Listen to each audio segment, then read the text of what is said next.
Alamin ang latest weather update ngayon dito sa Sir Aris Official Weather News Today. Sa kasalukuyan niya ay easterlies, ito yung mainit na hangin galing karagatang Pasipiko at ito ay nakakaapekto sa Visayas at Mindanao. Samantalang northeast monsoon o amihan ang nakakaapekto sa Luzon. Asahan nga natin itong easterlies na magdadala ng maulap na papawirin, makalat-kalat na pag-ulan, pagkilat at pagkulog sa Eastern Visayas, Caraga, Davao Region at Soc-Sargen. Samantalang northeast monsoon o amihan magdadala rin ng maulap na papawirin at mga pag-ulan sa lugar ng Cagayan Valley, Cordillera Administrative Region, Aurora, Quezon, Laguna, Bicol Region, Romblon, Marinduque, pati na rin sa Oriental Mindoro. Kaya yung ating mga kababayan, lalo na yung mga inuulan ng mga nakarang araw pa, ay pinag-iingat natin sa mga banta ng pagbaha o hindi kaya pagguho ng lupa. So kasali rin sa mga papaulanin ng Northeast Monsudo Amihan ang Laguna, ang probinsya ng Laguna. Para naman sa lagay ng panahon sa Metro Manila at malalabing bahagi ng Luzon, mas magandang panahon yung inaasahan natin at may mga tsansa na may hinang pagulan at sa nalalabing bahagi ng Visayas at Mindanao, magandang panahon rin pero may mga tsansa ng mga localized thunderstorms. Yung mga kasamahan natin sa Regional Services Division patuloy na maglalabas ng mga thunderstorm advisory, rainfall advisory o hindi kaya heavy rainfall warning kung kinakailangan. Sa kasalukuyan rin nga ay wala naman tayong namomonitor na low pressure area or bagyo sa loob or malapit sa ating Philippine Area of Responsibility.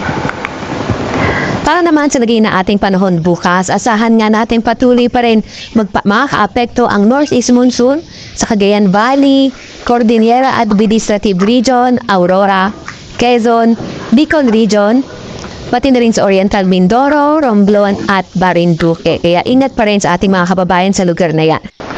At asahan naman natin partly cloudy to cloudy skies at may mga chance na mga localized thunderstorms sa nalalabing bahagi ng Mimaropa. Para sa Metro Manila at nalalabing bahagi ng Luzon, patuloy pa nga rin ang fair weather conditions with chances of light rains. Agwat ang temperatura bukas sa Metro Manila ay 23 to 30 degrees Celsius. 14 to 22 degrees Celsius sa may Baguio, 21 to 29 degrees Celsius sa may Tagaytay, 20 to 26 degrees Celsius sa may Tugigaraw, 22 to 31 degrees Celsius sa may Lawag at 24 to 28 degrees Celsius sa may Legazpi. Agwat naman ang temperatura sa Puerto Princesa ay 25 to 30 degrees Celsius, sa Calayan Islands ay 25 to 30 degrees Celsius rin.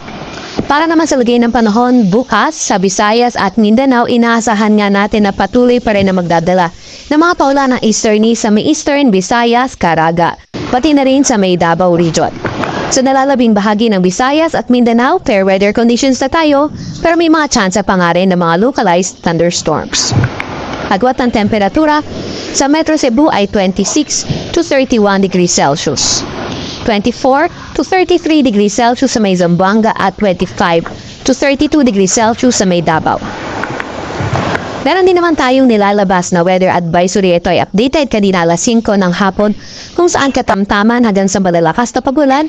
Ngayon hanggang bukas ng hapon sa Camarines Norte at Quezon natin inaasahan. Kapag moderate to heavy yung mga pagulan, posible 50 to 100 millimeters of rain at also localized flooding posible sa mga areas na urbanized, low-lying, oily river at landslide posible sa mga highly susceptible areas.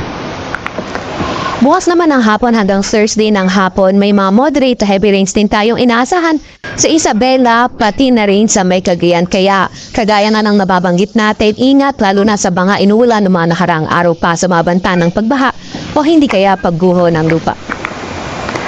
Wala na tayong nakataas na gale warning sa kahit anong baybayin na ating bansa. Pero ingat pa rin sa papalaot sa seaboards ng Luzon, pati na rin sa silangang seaboard ng bansa natin dahil posible nga yung mga katamtaman hanggang sa maalong karagatan. Para naman sa 3-day weather outlook na mga pangunahing syudad natin, sa Metro Manila, Thursday to Saturday, inaasahan pa nga rin natin patuloy pa rin ang fair weather conditions at may hinang pagulan. Sa Baguio naman, Thursday to Saturday, malakas pa rin yung epekto ng amihan kaya asahan natin maulan pa rin at may hinang or maula pa rin yung papawirin at may hinang pagulan. Legazpi City, Thursday to Friday, posible nga maulan, may makasama itong mga thunderstorm. Pero pagdating ng Sabado, asahan natin yung pagbuti ng panahon sa lugar nila. Pinakamataas na temperatura sa Metro Manila ay 31 degrees Celsius, 23 degrees Celsius sa may Baguio at 30 degrees Celsius sa may Legazpi City. Para naman sa mga pangunahing syudad sa may Visayas, Metro Cebu, Iloilo City at Tacloban City, Thursday to Saturday, patuloy pa rin ang fair weather conditions na may mga chance na mga localized thunderstorms. Pero patuloy pa nga rin natin babantayan yung magiging posibleng epekto ng shear line kung sa mga susunod na araw ay kung may posibilidad bang ulan ng ilang bahagi ng Visayas, lalo na sa may silangang parte neto. Sa 3-day weather outlook naman ng mga pangunahing syudad sa Mindanao, Metro Davao, Cagayan de Oro at Zamboanga City, asahan natin fair weather conditions pa nga rin at may mga puno-punong pagkulan, pagkidlat at pagkulog. Pinakamataas sa temperatura sa Metro Davao ay 33 degrees Celsius, 32 degrees Celsius sa may Cagayan de Oro City at 33 degrees Celsius sa may Zamboanga City. Sa Kalakhang, Maynila, ang araw ay lulubog ng 5:46 ng umaga at sisikat bukas ng 6:25 ng umaga.